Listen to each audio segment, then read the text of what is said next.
It's been 2 weeks since military leaders in Niger took over power in that country.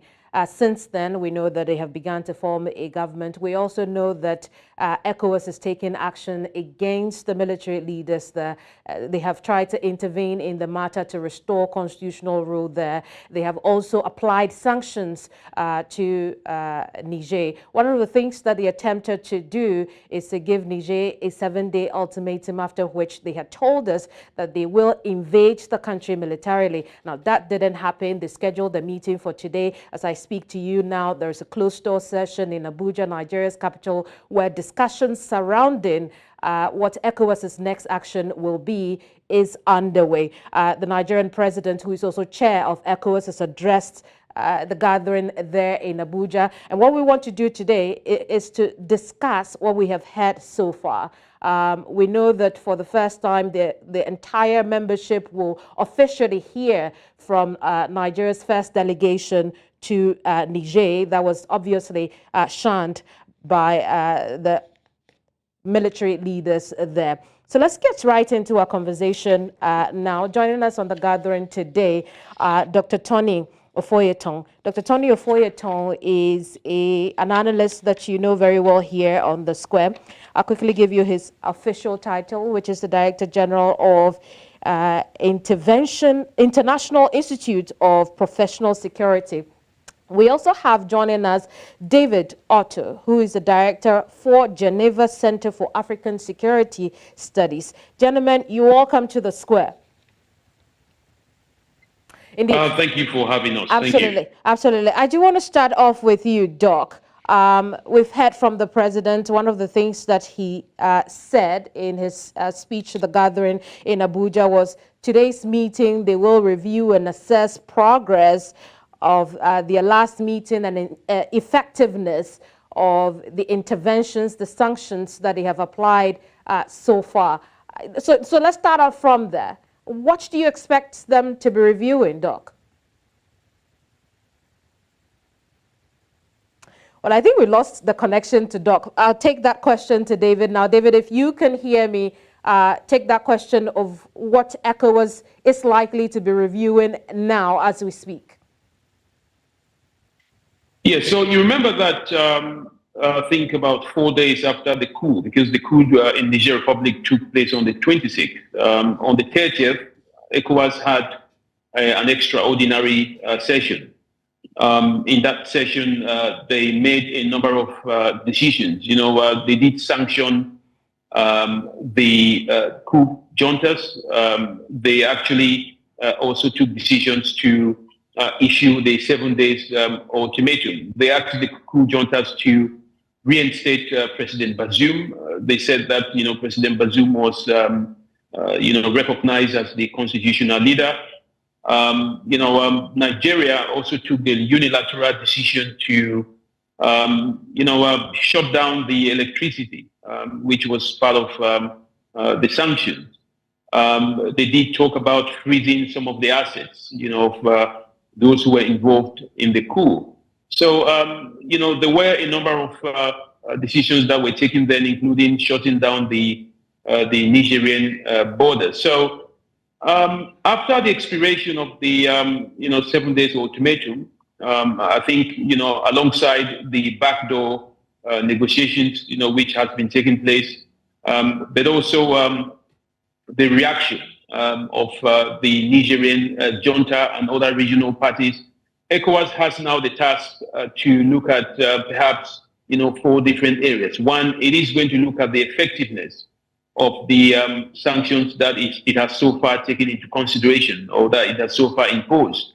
How is that impacting or accelerating any behavioral change from the military junta? Is it working or is that not working? They'll be looking at that. Mm-hmm. They would also be considering the some of the impact of the 7 days ultimatum. How has that been received, and what impact has that done to the relationship between ECOWAS and Niger? How has that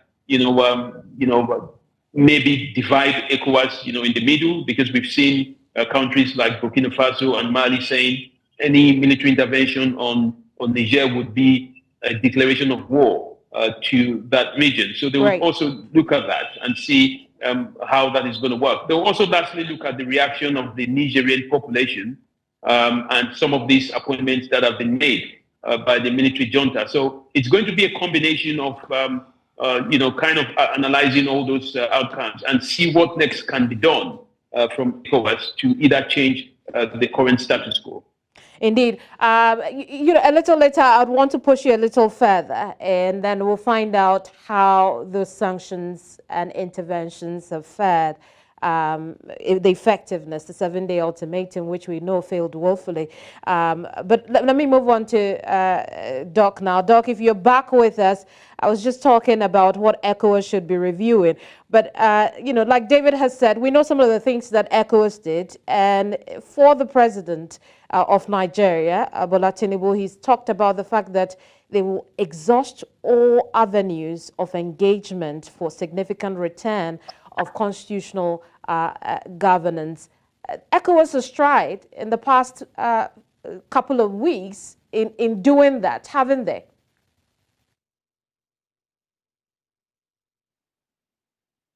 Well, thank you very much. Yes, I would agree that ECOWAS is doing its best possible, basically to sustain democracy and democratic rule within the region, which, of course, is the contemporary norm all over the world now. The issue of military junta, the rule of military is more or less outdated to a very large extent. And that is why you will see the big brother called Nigeria will, as much as possible, try to maintain that. But having said so, we must also understand that governance has to do with what the people want among themselves. There are a lot of factors that have to be considered. I think David also had itemized almost all, with addition to the fact that if you look at the proximity of Niger vis-a-vis Nigeria, and you look at the cultural affinity, you look at, the fact that Niger has, it has about 1,000 kilometer spans of border relationship with Nigeria. You will agree with me that going to war or military intervention is definitely going to be the very last, as far as some of us are concerned. I think it should actually be removed totally from consideration. I expect that by now, having itemized and looked at all the variables, maybe the ECOWAS should be looking at persuading them to have a timeline within which to hand over democratic government. That they should leave the power may be a tall order as we speak now. And we must also be concerned about the international dimension to it. The struggle for the natural resource or resources of the African continent with respect to their own agitation and their own grievance against France and against the United States. So that means that ECOWAS must now be very cautious so that we don't have a situation where foreign power is going to be using the ECOWAS to fight against Niger through the back door. Let me put it like that. At the end of the day, you now ask a question that who benefits from whatever war that we engage on. It's not a war to protect democracy, as it were. It may just be a war to protect natural resource. I see. So, Doc, I noticed that you asked the question, but you didn't answer. I'll take you back. I'll take you back to that question a little later. But let's stick with what we have heard from President Tinubu today. Again, the president talks about the political crisis posing a threat for the West African region. David, my question to you is, how does the situation in Niger pose a threat to the rest of the region? First of all, Niger is a member of ECOWAS, which is in the West African region. And it is surrounded by 7 other very fragile states. It simply means that in the event of any further escalation or destabilization of Niger, they would have an immediate impact, to perhaps, an increase in the amount of refugees that will flow into other countries. It will also lead to an increase in number of displaced persons. Of course, should there be any military intervention, the theater of operation would be the capital, Niamey. But nobody can determine how this war can spread should any military intervention take place. I mean, look at the case of Sudan. Initially, the entire operations were in Khartoum, but it has now spread to other regions. So that alone itself, in terms of possible operational plans, would have to indicate if everything goes out of hand, how that is going to impact the region.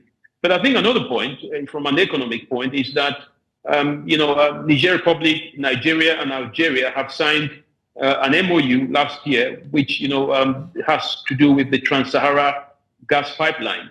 If there is any instability, it will definitely impact on this Trans-Sahara pipeline project, which is a huge project which Nigeria, Niger, and other African countries will benefit from it. That's one. Another point is that Niger has now had allies, so it has split the opinion of ECOWAS members. There are countries like Burkina Faso and Mali that are pro, the COUPists in Niger. That effectively means in any event that ECOWAS takes a military intervention, we know that Mali and Burkina Faso have already made it very clear that they will come to the aid of Niger. They've not just done that, but they've visited. They've sent envoys, to visit Niger just about 24 hours behind to let them know that they are working together. So that alone itself is one of the key areas. From a security point of view, I'm not going to talk about the fact that Niger has a lot of Nigerians, living in Niger, more than 300,000 displaced Nigerians living there. From a security point of view, Niger is a member of the multinational joint task force, which is has been created to fight against the insurgency, coming from Nigeria and other countries, bordering countries. Niger is also a member of what we call the G5 Sahel, which also has been drafted to fight against insurgency. If Niger is attacked, for example, by ECOWAS, or by any member of ECOWAS, what that effectively means is that Niger would have to come out from that multinational joint task force. That will encourage a lot of jihadist movements to continue to operate. Right. And if there is any military intervention, I have to add, in this particular region, the war against insurgency will now become second place, because you cannot fight a war of this nature, which of course is going to be a conventional warfare, and then combine it with an asymmetric horizontal warfare. So it means effectively that the entire region will be free for jihadist movement linked to Al-Qaeda and ISIS to penetrate. The war option should be out of the table. And I hope that these discussions with ECOWAS today, clearly makes it very clear that, we will not achieve any positive impact, should we use that military intervention. Indeed, I guess we'll have to wait till the end of the meeting to find out. But Doc, ECOWAS will officially, perhaps for the first time, be hearing exactly what happened when Nigeria sent General Abdulsalam Abubakar to Niger and was shunned by the fascists there. How significant is what they hear from the delegation led by General Abubakar to the decision they make today?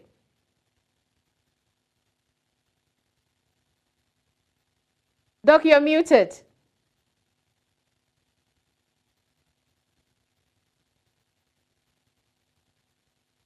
Becomes more or less like a first-hand information.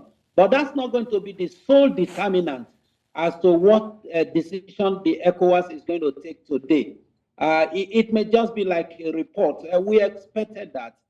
If you look at, you will observe also that either unofficially, Lamido Sanusi also was there. And he happened to be the only person that was granted access to meet with the military junta. The AU-UN team that was detailed to also see them were not given. Oh, goodness. Did we lose Doctor's connection again? It would seem so. When Doc comes, have him take that question again. But in the meantime, David, let's talk about envoys that were sent to Algeria and Libya. The question on my mind when the president indicated or reiterated that point was why? I mean, how will these two countries come in the fray of discussions or interventions with Niger? What role could they be playing in this entire process?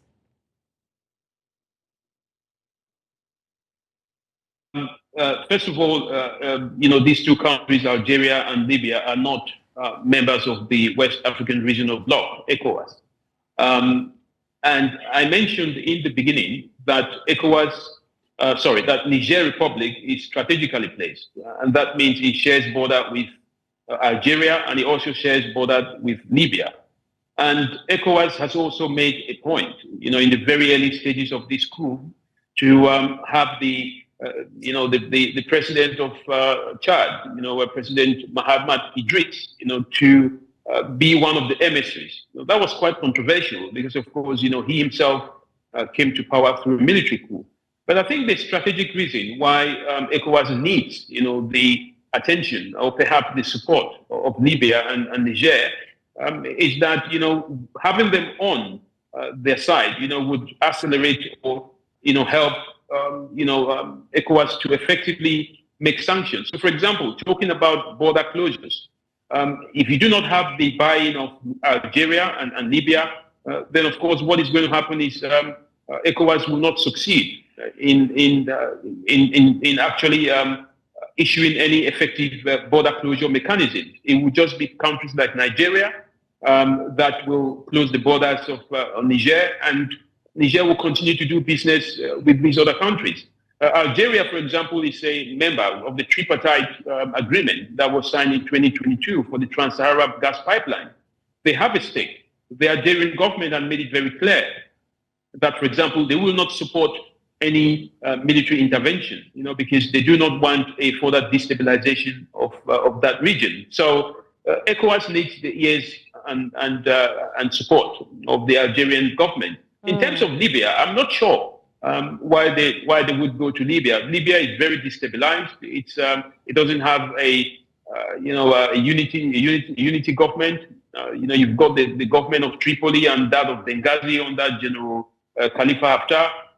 So I'm not too sure how much Libya can play, because there is really no centralized government that could guarantee anything to ECOWAS. But the point is very clear, I have to add, that ECOWAS is struggling to impose effective sanctions, against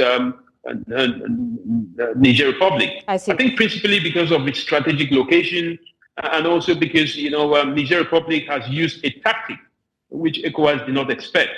It has gained support from its population, and it has garnered support from some of its neighbors, which makes it very difficult for ECOWAS to make a unified decision. Absolutely. Let's go back to Doc now. Doc, I hope your connection is better. I see that you're putting down some points. I'd love to hear them. But let's go back to the earlier question about the significance of the debrief that ECOWAS will hear from General Abdulsalam Abubakar and the team that visited Niger as the second official delegation there. Well, for me, there's basically not going to be any information that they will get from the first team that went, because they did not have the opportunity of meeting the military junta. So it's as good as saying we went there, but unfortunately we could not meet them. Then for the same team, the United Nations and of course the African Union team that went there, I think the best they could do is to invite Lamido Sanusi, who was fortunate to meet with the military junta and also have a feel, the psychological part of it, the emotional part of it, and of course maybe the military part of it. But like we have all said, you will discover that myself and David Otto have been very unanimous on the ground that a military option should actually not be a consideration at all.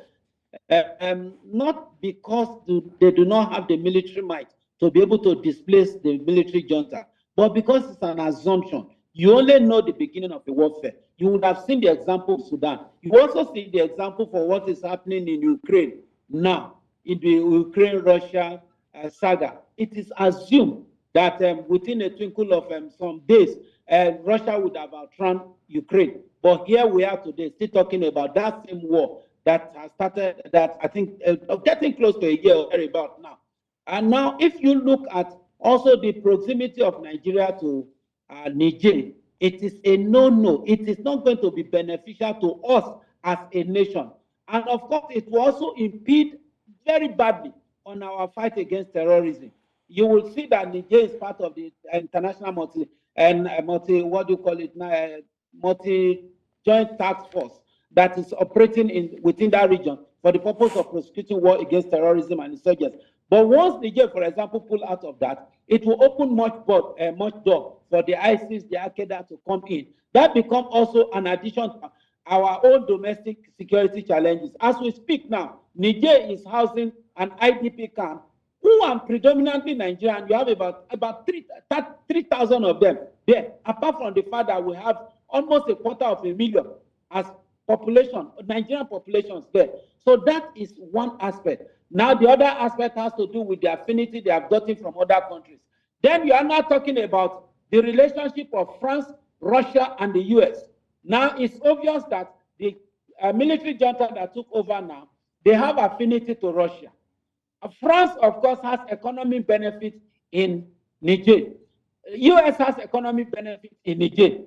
Nigeria is only talking about the defense of democracy and political stability within the sub-region. So if we're talking about political stability within the sub-region, I think that the only option that ECOWAS has as it is now is to ensure that they go the way of dialogue. That is the best option. And there are many ways to go about it. You can talk about timeline rather, within which they can quickly hand over the power to democratically elected government. But we must always be very, very wary. And I've emphasized that time without number because I know the role of international infiltration when it comes to domestic stability in terms of our security, in terms of the economy, and all those stuff like that. I asked the question, who stands to gain the most at the end of the day? Nigeria prosecuted the war, ECOWAS, in Liberia. And at the end of the day, if you ask today, what is the economic benefit of that war that was prosecuted? Did Nigeria benefit in any way whatsoever? But we spent billions of dollars prosecuting that war. So if we go to war now, who is going to fund the war? Is it the United States, or is it ECOWAS, or is it the United Nations? Now, on what ground are they going to fund it? Is it basically to sustain democracy? No, you also look at what is the body language of the Nigerians as we speak now. You are talking of a country where the people came out to jubilate that they are having a new government. That should speak volume. Because if you are going to talk about military intervention and on the platform of ECOWAS, then you are also going to be looking at to what extent are you going to get domestic support. If you are not getting domestic support, I can assure you that, for example, in Nigeria, where you have a lot of cultural affinity, you have a lot of language affinity, there is going to be a lot of sabotage among the military that will deploy in Nigeria. So if they are going to sabotage your effort, you should be able to look at that consideration very well. Now also look at the countries that have said, we are not going to be part of it at the end of it. Even the countries that are saying that they are going to be part of it, to what extent do they have the financial muscle to be able to pull through? So to me, the very best and the only option is to talk about dialogue and dialogue plus dialogue only. Look at the main reason why these people are saying we are taking over power. Now, to what extent are we going to also sustain regional economy? It's very, very important. The regional economy is very important. It's not a matter of we want to make a statement to prevent other people from organizing coup in Africa. That is not the issue. The issue is to what extent are we sustaining our own. Then you talk about self-determination. As we speak now, do they have a right of self-determination? If they do have a right of self-determination, that should be a fundamental consideration that ECOWAS must consider while they are having such meetings. It's not a matter of saying that US, these are the terms and conditions that are being given by the US and Nigeria, you are the big brother. You must ensure that democracy reigns in the region. No problem about democracy reigning in the region. You can also strategically ostracize Niger in such a manner that it becomes very difficult for them to relate, and make sure in a situation like this that, look, the best option is let's look at what Mali did. What Mali did was simply to put up, when the pressure was a little much, to put up a timeline to say by 2024, we are going to organize an election and hand over to a democratically elected government. And that dials down the whole tension at the end of the day. So if this is the option that we are talking about, then let's look at a situation where we have a timetable within which they will relinquish power to a democratically elected government. And the president that is held hostage should be released.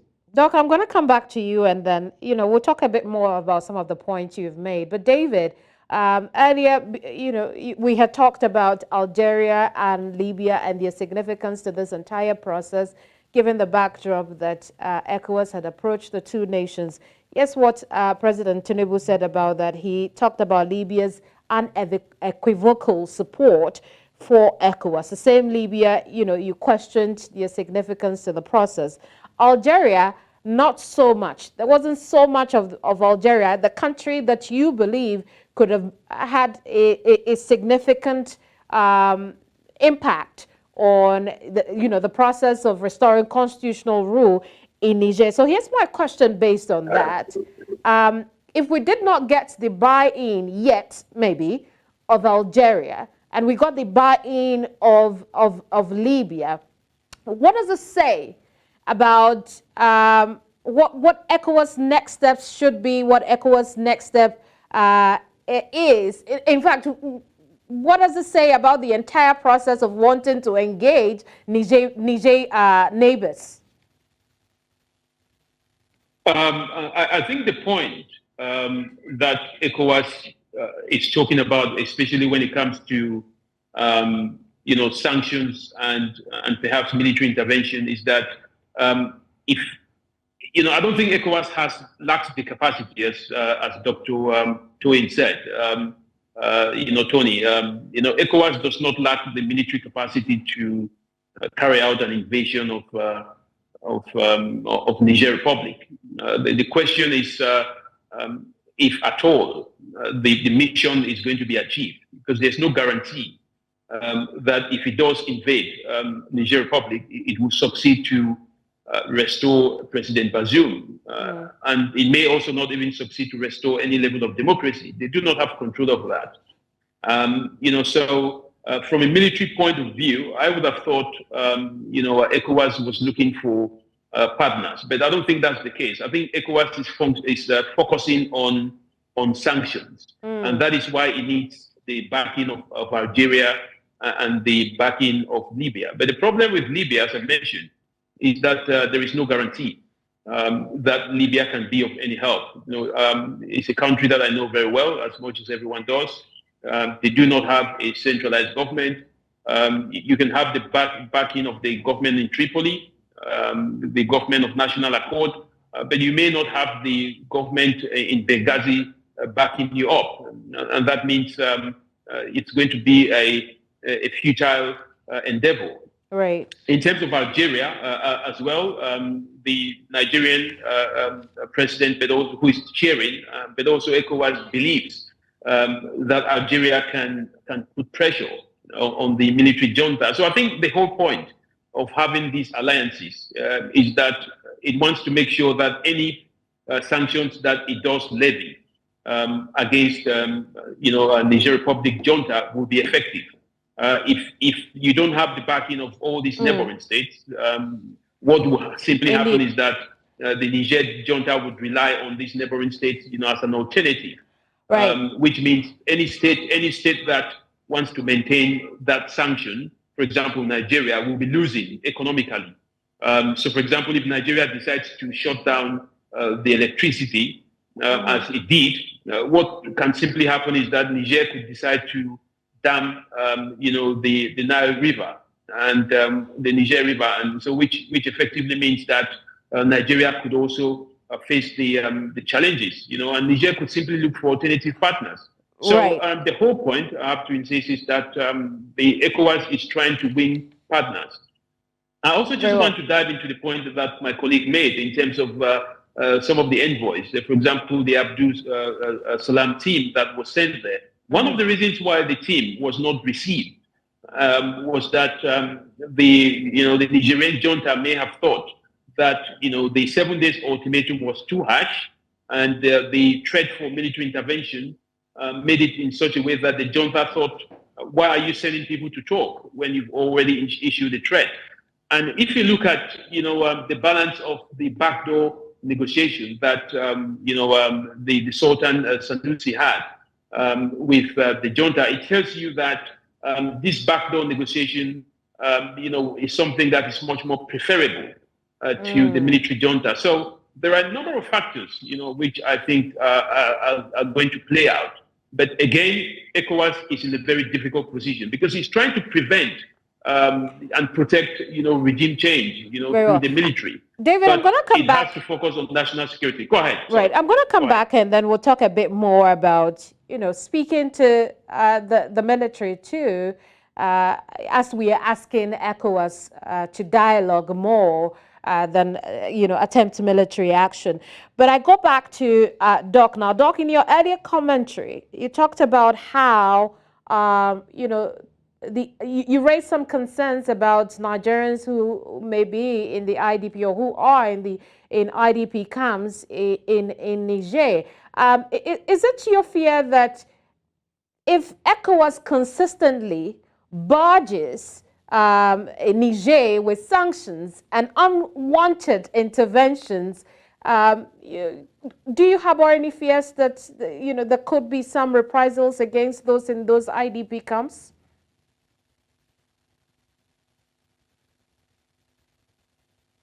The issue of reprisal. You would remember that, if you remember recently, that the Arewa Consultative Forum and some northern elders has also written to Mr. President and ECOWAS, discouraging the issue of a military intervention and also stating their cultural heritage, that the similarity and the fact that some of them are intermarried. And if not for any reason, Niger is even supposed to be part of Nigeria as it were. So if you look at it from that perspective, it becomes a major fear. And of course, the fact that as it is now, statistically, at least more than 60% of Nigerians are in support of the new government. As we are speaking now, we don't know if they will not take a step that will make them to go against them. So if majority of the citizens are in support of that government, that means that if the government of Nigeria, who also unfortunately are also against this military and its citizen, is in support of not having a military intervention also. So that means it will be very frustrating. Don't forget that you have the Kanuris, you have some of these people in Niger. You also have them in our own military formation. If you remember that there was a time that the former president was accused of even which there's no evidence to that anyway, some Nigerians into the military and the like, some will cross border to come and vote and all those stuff like that. So you see that it is neither here nor there. So it becomes extremely difficult to now say that you want to wage war against them, because there will be, at that level, and all through, I can bet you that all the states that share boundary from Sokoto, Borno, Taraba, Maiduguri, and all those stuff like that, it will be very difficult for you to have a successful military operation at that level. Because some of them, their families are there. Some of them, their wives and their children are there. I've been privileged to go to Sokoto, and it was just like a walkover into Niger. And you see somebody saying, I'm coming. And he's just driving for 1 hour and he's back from Niger, just like that. Doc, I just apologize like for interrupting. We have about 5 minutes to go, and I want to make sure that we cover a couple of things before we close the show today. I want us to talk about the verbiage around today. To be fair to ECOWAS, in today's opening statement by the president, it would seem that ECOWAS had taken things a notch down. there wasn't much about military invasion of Niger. They only said that they would look at sustainable ways to restore constitutional rule there. But again, as part of the verbiage, we hear a lot of restoring peace. But when you look at the uniqueness of the coup in Niger, where, as you have rightly said, Doc, there was a lot of jubilation in support of the military. How do you think verbiage around what is happening in Niger should change as it informs how ECOWAS might react to the coupists in Niger? What do you think? I think ECOWAS should be more indigenously patriotic, looking at it from a much more indigenous perspective rather than from global norms.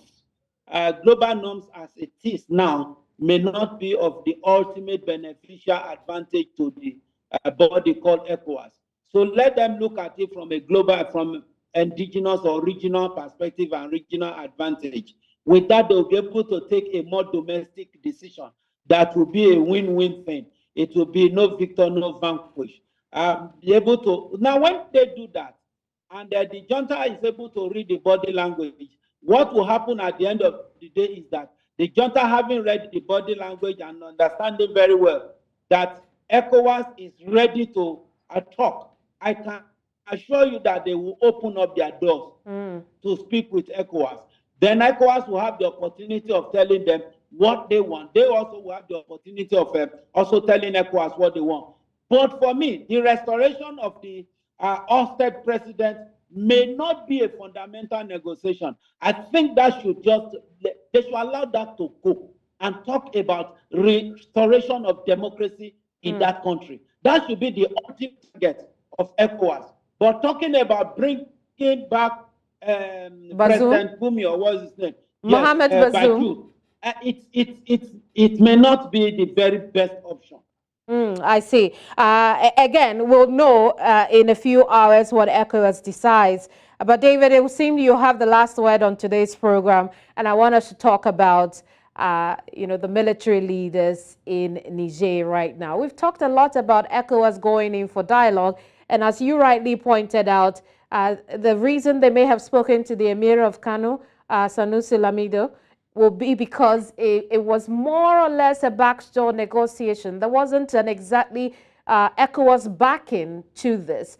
And so would it be the case that ECOWAS should, if it plans to dialogue, because we need the military to hear ECOWAS out, if it plans to dialogue, it should shun this official routes and now deal outside of those, those processes?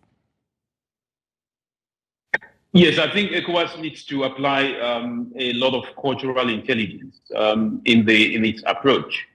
Unfortunately, it finds itself at what I think is the edge of the cliff, and I don't think making any steps forward, towards that military intervention rhetoric will be seen as any progress. So ECOWAS is now in a position where it has to evaluate its approach and look at every step and try and understand how each step, can result in a first and second order effect. If it wants to apply sanctions, it should be very, strategic in the way that it does apply those sanctions. Because at the end of the day, everyone condemns the military coup.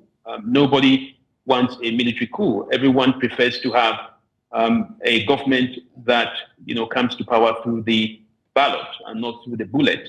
But when an event of this nature has already occurred, like it did, and timing is everything, and everything is about timing. Right. And ECOWAS failed in the first place to prevent the coup from happening. It should learn and succeed to stop it from happening in other member states. So I think, the mission of restoring President Bazoum is now far-fetched. What ECOWAS should be looking at doing now is to try and convince the military junta through a negotiated settlement, as my colleague said, to revert back to a democratic process. Indeed. At this point in time, the region needs stability, and Right. I think the chairman of ECOWAS, David, I'm afraid should we'd have to demonstrate go. that level. Thank you.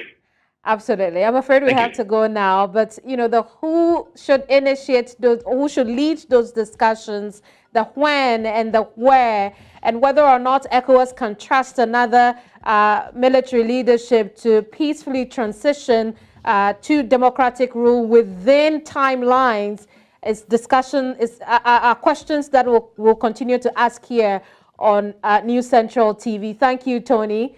Thank you, David, for your time here on The Square. And thank you, too, for watching us today. Like I said earlier, discussions around this unfolding development will continue here on News Central. Stay with us for more. I am Kemeni Amano. Bye-bye for now.